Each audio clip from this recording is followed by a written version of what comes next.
Welcome to Change in the Coalfields. My name is Brandon Dennison. I'm CEO of Coalfield Development, and this is a podcast by Coalfield Development. And our guest this week is someone I have enormous respect for, Dr. Cicero Fain, who is a professor here at Marshall University. I would like to thank the Marshall University Eye Center for use of their podcasting studio. And Cicero, thank you for being here. I've just finished your book, Black Huntington, an Appalachian Story, and just find it fascinating. It's just so well done, and it's an important perspective of our history, and I hope everybody who listens will read it. Well, thank you, Brandon. I'm delighted to be here. Your appreciation of the book is just so gratifying. It's been a real joy, the ride that I've been on since it's been published. And the unexpected appreciation of it has been something that I could have never imagined. Well, congratulations on it. I want to read a passage from the preface that I really liked, and you're reflecting on a barbecue that you'd been with some friends. It was actually out of town, but it was with a group of folks mostly who had grown up in Huntington. And you said, driving down I-70 to Columbus Sunday evening, radio off and window down, I savored the profundity of the day's events, of the synchronicity and serendipity between my and our personal history and my professional interests. Though bemused and a little dismayed over my inability to retain the same level of recall of the people and places informing the old neighborhood and community as my friends, the trip had been gratifying, nourishing, and edifying. It had presented an opportunity to discover through the communion with lifelong friends the richness and uniqueness of our Black experience in Huntington. It had reminded me that, at my core, I am a Black Huntingtonian. So could we start at your core? Sure. Just tell us about who you are and your, where you grew up. Thank you for reading that. That's, I think that's what has been somewhat of the surprising aspect of it, that folks appreciate the personal story. I'm a fourth-generation Black Huntingtonian. Had no idea as a young man growing up that I would be where I am now as a scholar and the writer of this book. I just remember sitting on the front porch and listening to stories from my elders and neighbors, chronicling the exploits and the experiences and personalities that existed, and it planted a seed, and it just happened to germinate at a time in which it seems that it was somewhat preordained, I guess, to be going after my PhD in history, and you got to figure out something to write on. So I figured, why not Black Huntington? And so it just is, as I said before, it's just been so gratifying. I'm a vessel. I'm a vessel for the people, friends, neighbors, cast of characters that existed in my neighborhood and community.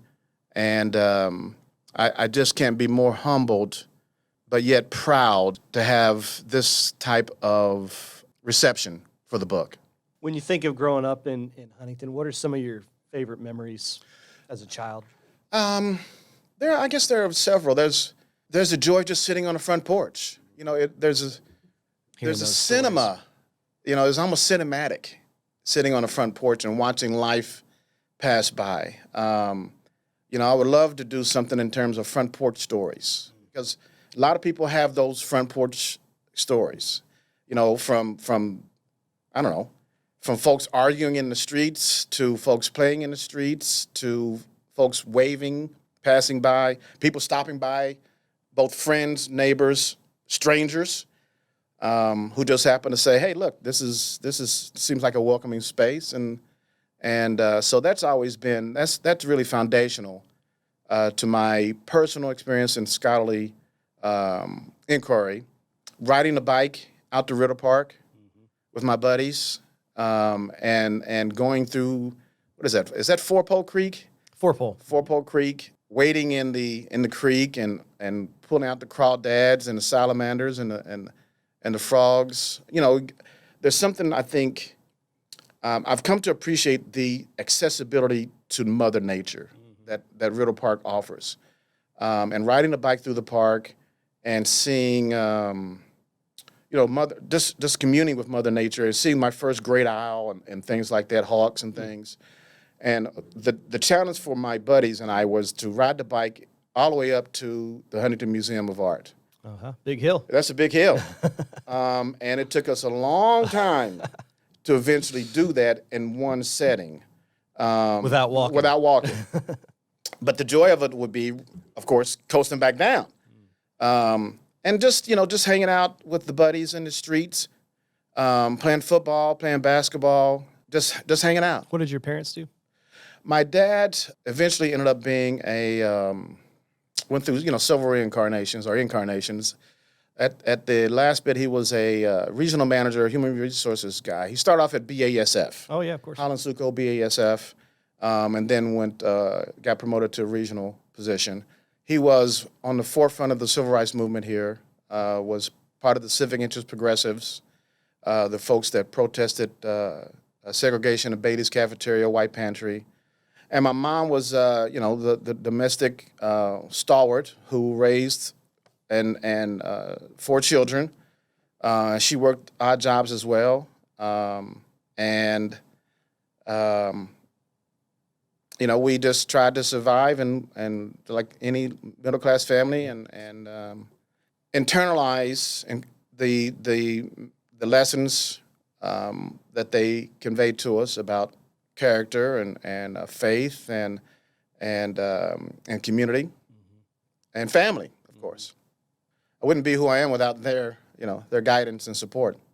So much has been made in Huntington, such major contributions to our economy for the country, being right on the Ohio River, sort of being the conduit for all the coal coming out of the southern part of the state, most of it flowing through Huntington and the manufacturing, steel, big railroad town. And Huntington has some of the largest minority census tracts in the entire state. So you tell a great story of Huntington's contributed so much to West Virginia, to the country, and our black population's been a huge piece of that story as well. So I love that you tell that and remind us of that. Well, thank you. I mean, it's true. I mean, it's a story that is really largely unknown and unappreciated, but I think it's an incredibly important story.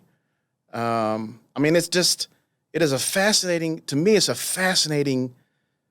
dichotomy that exists within this state. I mean, it's been historically predominantly white, predominantly conservative in its political leanings, but yet black people, it has also been welcoming to black people, especially in terms of labor, and the state would not be the state without black contributions to it. Absolutely. And sacrifice. Absolutely. And that's for Huntington, that's for Charleston, that's for McDowell County, that's for Clarksburg and other places within the state. I'm just doing my little part to pay homage to those folks. Huntington is we've got at least 12 streets named after black folks in this city. We've got the A.D. Lewis Center, we've got the J.W. Scott Center, we've got Douglas High School, Bethel Memorial Park Cemetery. There are these venues and places, historical sites that really help chronicle this. Is the Memphis T. Garrison House, the Carter G. Woodson statue, the Hal Greer statue. I like to tell the story of my mom dated Hal Greer for. The mythology is that my mom dated Hal Greer for a hot minute, and I could have been Hal Greer Jr.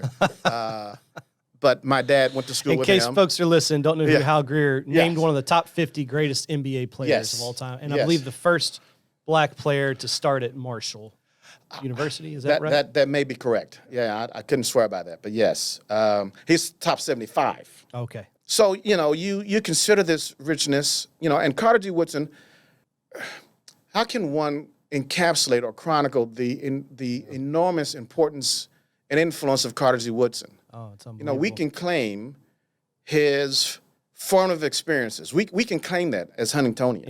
In Huntington. And so that's certainly one of my goals is to some way celebrate, acknowledge and celebrate and chronicle that history, his experience here. I mean, his experience here as a student at Douglas who graduated there, who became principal of Douglas, who then went on, of course, to become Dr. Carter G. Woodson. The second person of color to get a PhD from Harvard, following only W.B. Du Bois. Unbelievable. But Carter G. Woodson was the first of slave parentage to get a PhD. Did not realize. Okay. And so, I would highly recommend that folks grab hold of Professor Bernice Morris's book on Carter G. Woodson, a fellow Marshall colleague. Carter G. Woodson is just not about black people. It's about any marginalized group that within the historical narrative that recognizes and claims the legitimacy and validity of their history. Carter G. Woodson made that happen. He opened the window. So the enormity of his legacy cannot be overstated. I was watching an interview with a policy community organizer, and it was a person coming from the liberal spectrum. Sure. And, our senator's been under discussion a lot. Sure. In the national media. And the organizer just made this flippant comment. He said, well, they don't care about people of color in West Virginia. There's no people of color in West Virginia anyways. Still? That's the mentality? From the progressive. And I wanted to throw a shoe at my right. TV. I mean, you've just in Huntington, Memphis T. Garrison, Sure. Carter Woodson, Hal Greer, very Sure. significant Sure. African-American history. But in our state, Henry Louis Gates Jr. Of course. Bill Withers. Bill Withers, Booker T. Washington. Sure. It goes on and on. Katherine Johnson. It's an abomination to African-American history to dismiss the diversity of our state. I wish I had been around, because I would have grabbed the guy by the lapel and slapped him in the face. This is the challenge. The challenge and the opportunity, really. Does this state want to embrace, acknowledge, and celebrate the richness of the history, the uniqueness of the history? Because in large measure, it's not a story. The overarching narrative is not one of trauma and oppression. It really is about black people taking advantage of opportunities here that were here. Black people could vote here. They couldn't do that in the Deep South.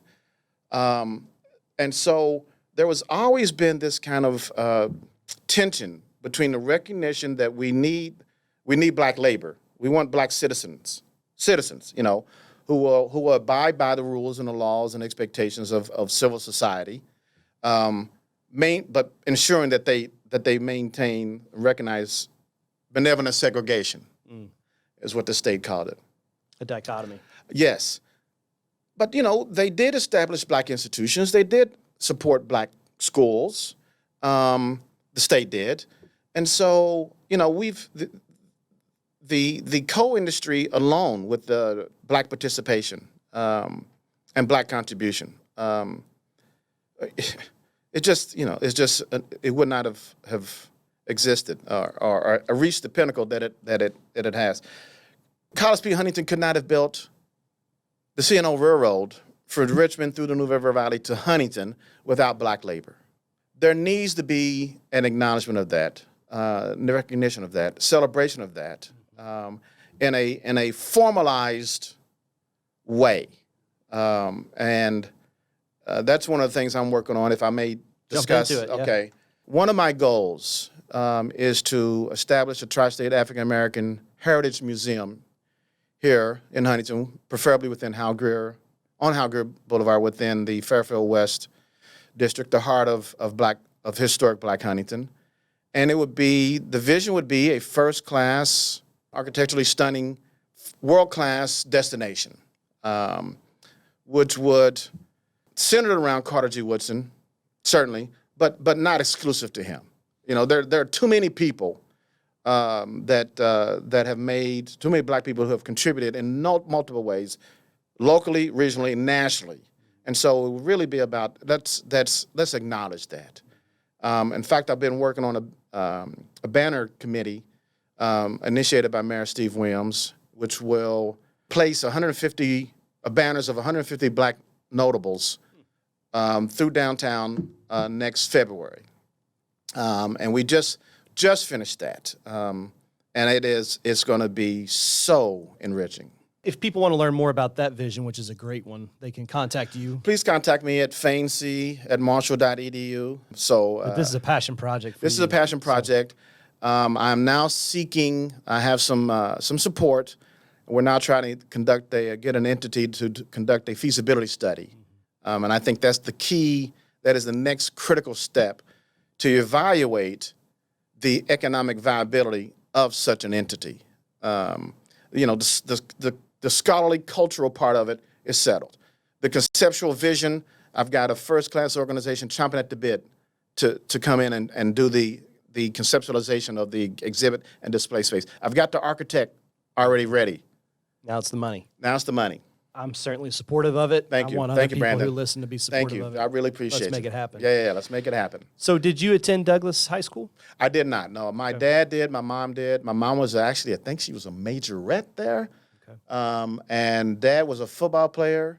I've got a lot of friends, of their generation, who graduated there and who speak unwaveringly about the quality of education that they garnered. The legacy of Carter G. Woodson. Yeah, right? my dad will to this day, and others of his ilk will say to this day, it was an education, par excellence. It was something else. And so, I graduated from Huntington High. It's so gratifying for me as a historian to have this kind of intergenerational context or connections that help to kind of animate my connections to the community, my identity, and my scholarship. So the folks of his generation, my mom passed in 2017. 2007. My brother passed 2017. But Dad and others of his generation are excited about the possibility of the vision. There's some challenges for sure, but I will keep moving forward as best we can. It is fascinating, sort of diving into your book a little bit here. So you start with slavery, right before the Civil War, and then you build, throughout the 20th century. And as I read it, almost seemed like Black Huntingtonians had more freedom in like the 1880s, when the city was first developing, and that it actually sort of feels like it slips away there until civil rights sort of has this reemergence. And so what my big reflection on the book is that fights for justice are not this sort of linear A to Z, that there's forward steps and backward steps and ups and downs, and we can lose what we gain and vice versa. Sure. I think, and you're right on with that observation, Brandon. What's important, though, is that Black people continually adjusted and adapted to the prevailing racial politics and racialized dynamics, circumstances in which they lived in. So, you construct your own Black institutions. You attempt to construct a Black-based economy, entrepreneurial-based. You concentrate on the family, the domestic arena. You send the kids to school because you realize education is the primary vehicle to move your individual family circumstance, but also the race forward. And so that's what I tried to center as West Virginia, as benevolent segregation begins to slowly, and the machinations and mentalities, it creeps into the body politic. That's what I try to really foreground. That phrase caught my attention, the benevolent segregation. So in the deep South Alabama, it's like a violent, overt segregation. Well said. Yeah. Whereas there's, Rust Belt, some states closer north, it's... could you explain the difference in your own words? Well, there was always an abiding recognition within the body politic, I think, I can't speak to the state, but certainly within Huntington, that we need Black labor. We want the finest Black citizens, as long as they recognize where their place is within society. Now, on the other hand, Black people say, well, we don't care to socialize with you. That's not our primary aim. Our primary aim is to send our kids to school, to acquire jobs so we can move up the economic ladder, to build Black institutions, and we're happy to coexist with you and really never, or at minimally, interact. Now, certainly, they want to, the challenge is to coalesce the numbers, the population, into action that will ameliorate their conditions. They're at the bottom of the occupational ladder. They're not enough to really affect political change. They exist as best they can. They do challenge the prevailing political situation as best they can, and they challenge the social status quo as well. I chronicled that. What is fascinating to me is that Black Huntingtonians engaged in a kind of intra-class alliance. There's an interesting class stratification has always been a challenge. That's been a reality of the Black experience, and to some extent, the Black middle class here, Black professional class, attempted to separate itself out from the Black working class. That's somewhat human nature. But at the same time, by doing so, you dilute your political power, your political clout. And so, I chronicle the story of white versus white, the key case in which the state of West Virginia struck down racial covenants. Right. And that was an intra-class effort. And so there were times in which folks coalesced and focused their political clout and objectives to achieve aims. Pretty remarkable results. Yeah, I think so. And so, it has just been so, I keep coming back to this, it's just been so gratifying. Look, when I started doing this book, I was like, who the hell is going to read it? My advisor at the time at Ohio State, I'm writing about I'm doing a micro history on a small Black population in a city that very few people know about. In a state that some people think is the same as Roanoke. Thank you. Exactly. Yes. And so there were when I was writing this, I didn't have a go-to to say, okay, who's going to counsel and guide me on writing about Black Huntingtons. And so eventually, Dr. William H. Turner, the preeminent Black Appalachianist scholar, kind of took me under his wing and really gave me some great advice and counsel, and exposed me to the greater fraternity of folks engaged in Black Appalachian scholarship. And that's been really important to me because it has helped give me a sense of pride and a place of belonging to folks. And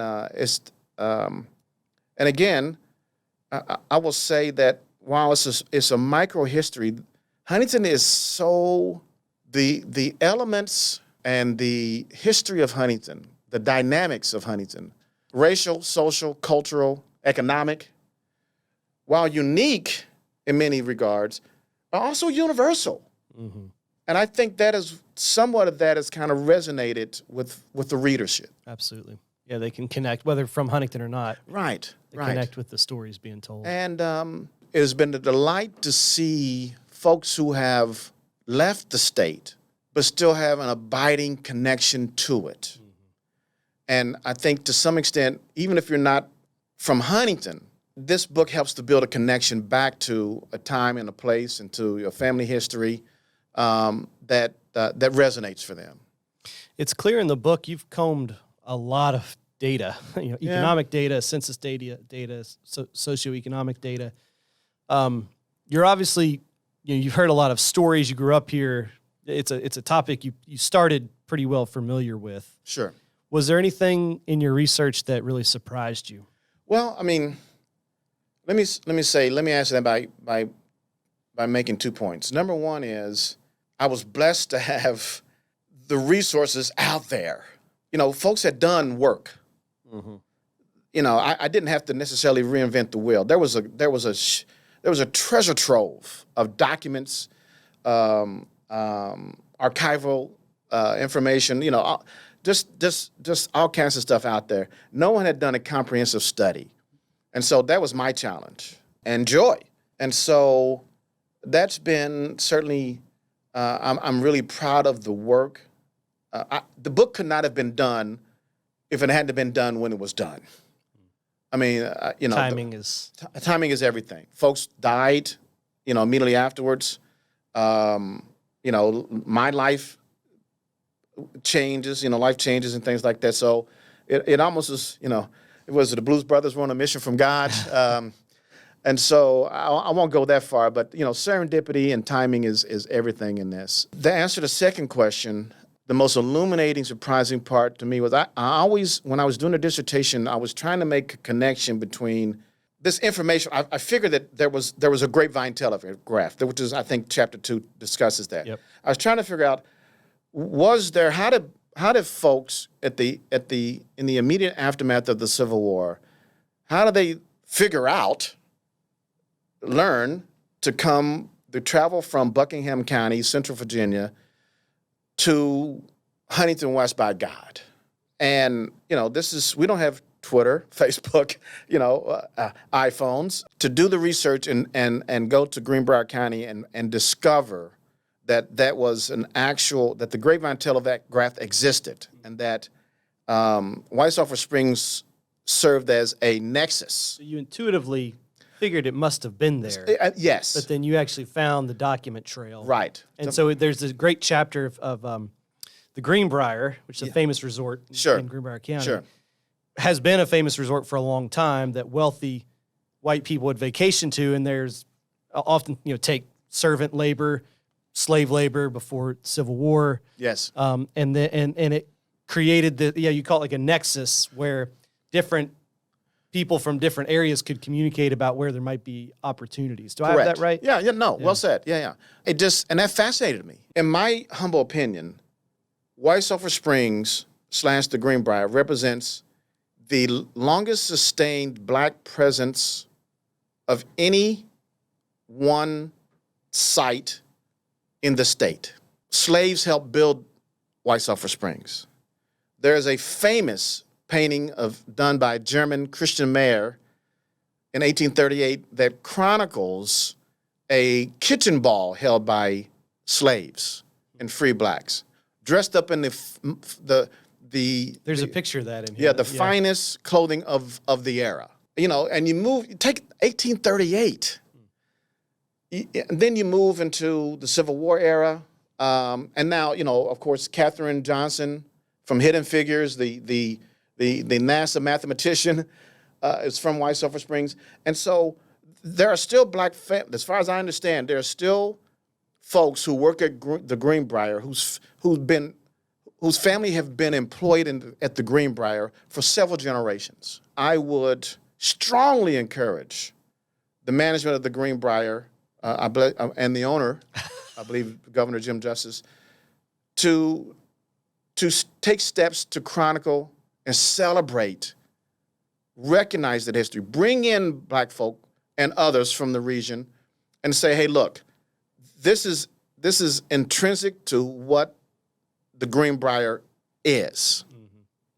And so that to me, and it is, I don't know of any, the fascinating thing about the White Sulphur Springs / Greenbrier at this time in the slave era is that not only did they use slave labor, they hired slave labor. So you're employing slave labor. That kind of undermines the whole notion of a slave if you're employing them and thus presumably paying them wages, which, of course, the slave probably had to give back to their master because they were being loaned out. But I do know, and, the book chronicles the various employees soliciting for tips. They built the Grand Ballroom. I believe at the Grand Hotel they had a huge ballroom where they would serve dinners, and they would have slave bartenders, or even they brought in free blacks from Washington, D.C. at one point. In essence, then, the whole power dynamics have been usurped because white Southerners realize if they want to sit next to somebody or get the best chair, they need to rely upon the kindness of that slave waiter to facilitate, or not only the kindness, the smarts, the social skills, the social skills for that particular patron to sit where he or she wanted to sit, and that required a little money to exchange hands. And so, what I essentially detail is slaves having power within this dynamic. They're not going to have the same type of power outside of the White Sulphur Springs. But they're able to recognize... To leverage what could be leveraged. Yes, to leverage what they could leverage. And they do so in a really, I think it's clear that they do so in a very successful way. It seems really important to you, Cicero, that both in the book and in this conversation that, of course, we want to be honest that Black Huntingtonians were sort of a minority within a minority, being in a state with the struggles that we've had. Sure. But that you don't want the whole story to be defined by trauma and struggle. It's more persistence, creativity, and adaptability. Sure. Those are the main themes you want to come through here, not to discount the challenges. No, not at all. Not at all. I mean, folks were lynched. Folks were executed, disproportionately. Mm-hmm. Black folks, especially in southern West Virginia. And that's a key component of the story. But that doesn't define the entirety of the story. And I don't think it defines the entirety of Black Huntington either. That's got to be included. It's got to be foreground. But it is a small part of the overarching success, the historical success that Black people have achieved in the city and in the state. You're a proud Appalachian.